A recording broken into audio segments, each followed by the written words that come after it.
अभी आप जिन्हें स्क्रीन पर देख रहे हैं यह ओझा जयप्रकाश हैं।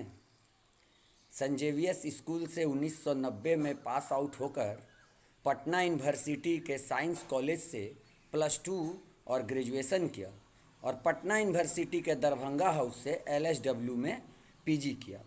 सबसे पहले यह AG ऑडिट के नौकरी में आए, ऑडिट ऑफिसर के नौकरी में। उसके बाद ये UPPSC से कर उत्तर प्रदेश में जिला अल्पसंख्यक कल्याण पदाधिकारी के रूप में 5 साल तक इन्होंने काम किया।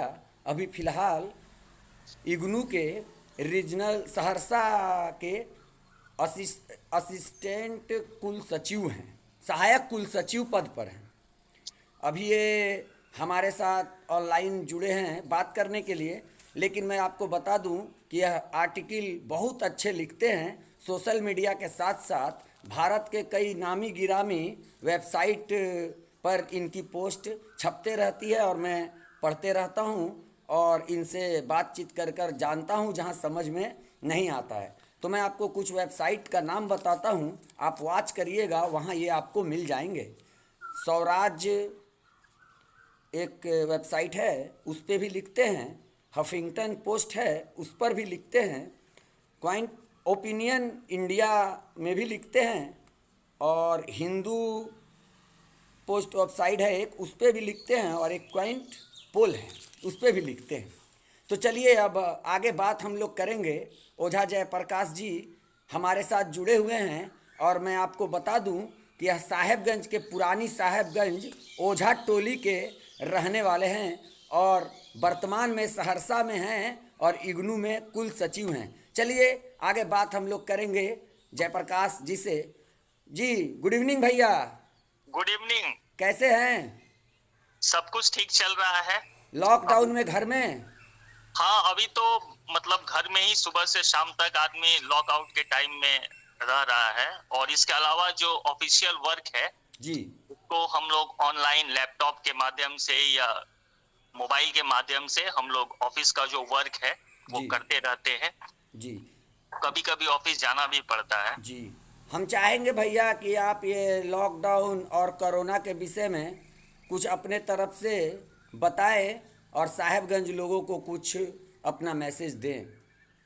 हमें तो इस बार ये देखकर काफी अच्छा लग रहा है कि भारत के जो प्रधानमंत्री ने लोगों से अपील की है, चाहे वो जनता कर्फ्यू की बात हो, जी चाहे वो लॉकडाउन की बात हो, जी सभी लोगों ने काफी मुस्तैदी से उनके निर्देशों का पालन किया है।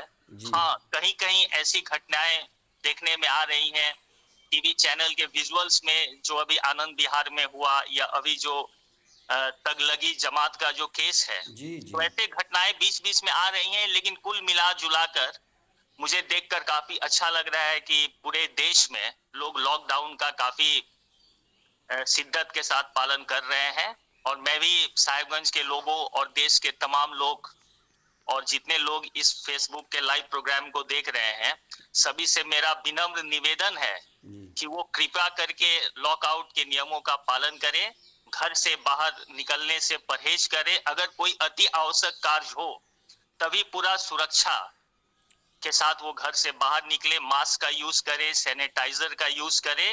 ये सारा चीज काफी जरूरी है, क्योंकि ये सारी चीजों को करके हम न सिर्फ अपना बल्कि समाज का और अपने परिवार की सुरक्षा का भी ध्यान रख रहे हैं।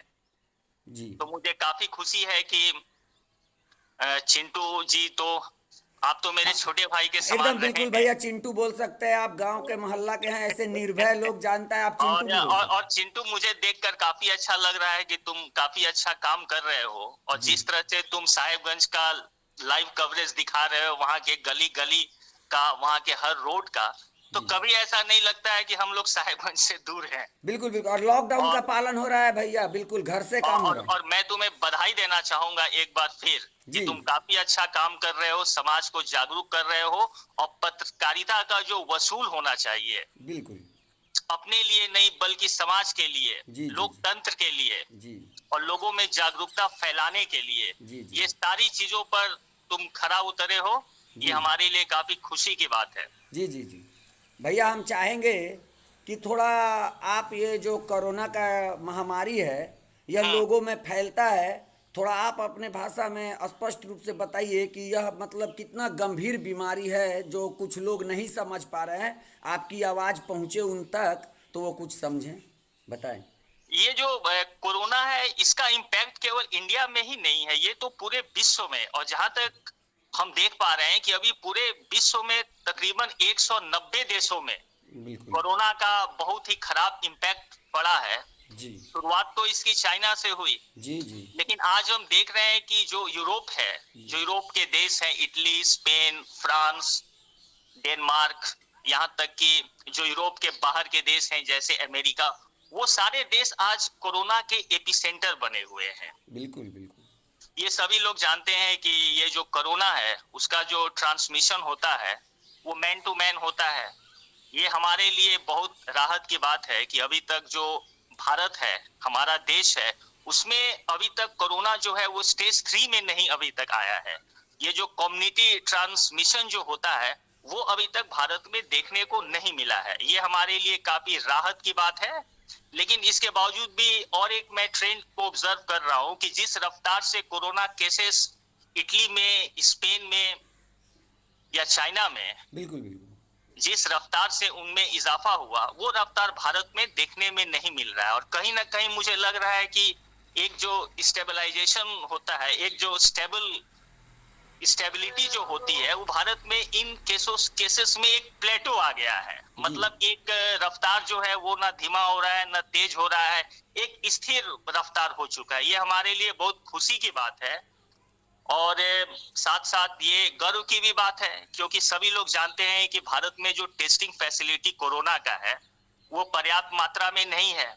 हमारा देश जो है अभी भी डेवलपिंग कंट्री है, और यहाँ जो स्वास्थ्य की जो सुविधाएं हैं, जी जी अभी भी अगर आप यूरोप के स्टैंडर्ड्स को देखें तो उसके तुलना में हम आज भी काफी नीचे हैं। जी। इन सब के बावजूद भी अभी तक भारत में यह आंकड़ा 1500 के नीचे है इन्फेक्टेड केसेस का, और डेथ टोल हमारे यहाँ 40 के नीचे है। तो यह अपने आप में बहुत बड़ी उपलब्धि है। तो इसके लिए हमारे देश के लोग और हमारी जो सरकार है, चाहे वो स्टेट गवर्नमेंट्स हो चाहे वो सेंट्रल गवर्नमेंट हो, उन लोगों ने काफी मनोयोग से काम किया है। अब हमारा एक रिस्पॉन्सिबल सिटीजन होने के नाते, एक जिम्मेदार नागरिक होने के नाते हमारा जो कर्तव्य है उसे हम पूरी तरह से अमल करें। ये हमारे लिए काफी अच्छा होगा और देश समाज दोनों के लिए अच्छा होगा। बहुत बहुत धन्यवाद भैया, आप हमसे जुड़े और आप हम्म। अपने बातों को हम तक पहुंचाए। मैं आपको दिखाऊंगा और आप लाइव में देखिएगा बहुत आपके। बहुत बहुत बहुत धन्यवाद चिंटू। जी भैया, हमको भी काफी अच्छा लगा कि आज तुमसे और पूरे साहेबगंज के लोग जो हैं आपको उनसे देखेंगे। इस फेसबुक के माध्यम से जी बात जी करने का और फेस टू फेस इंटरेक्शन करने का मौका मिला।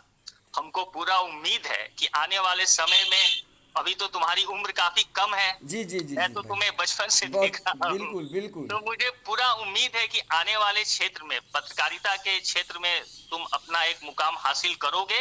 इसी थैंक यू ढंग वेरी से मच। मनोयोग से जुटे रहो। बिल्कुल बहुत बहुत बिल्कुल। धन्यवाद। आपका भी बहुत बहुत धन्यवाद, आप हमसे जुड़े और अपनी बातों को कहे। फिर अभी अभी हमारा एपिसोड चलेगा, आज तो 8 एपिसोड ही है, अभी हम्म। चलेगा जब तक लॉकडाउन का समय है अभी निर्धारित उतना दिन तक। और आगे हम्म। जब तक भारत सरकार जो चाहेगा, अगर लॉकडाउन रहेगा तो मैं मिलता रहूँगा आप लोगों से और अच्छी अच्छी बातें मैं लाऊंगा। जी बहुत बहुत धन्यवाद, आप हमसे बहुत जुड़े और बहुत बात करें। धन्यवाद चिंटू, थैंक यू बहुत वेरी बहुत मच। धन्यवाद।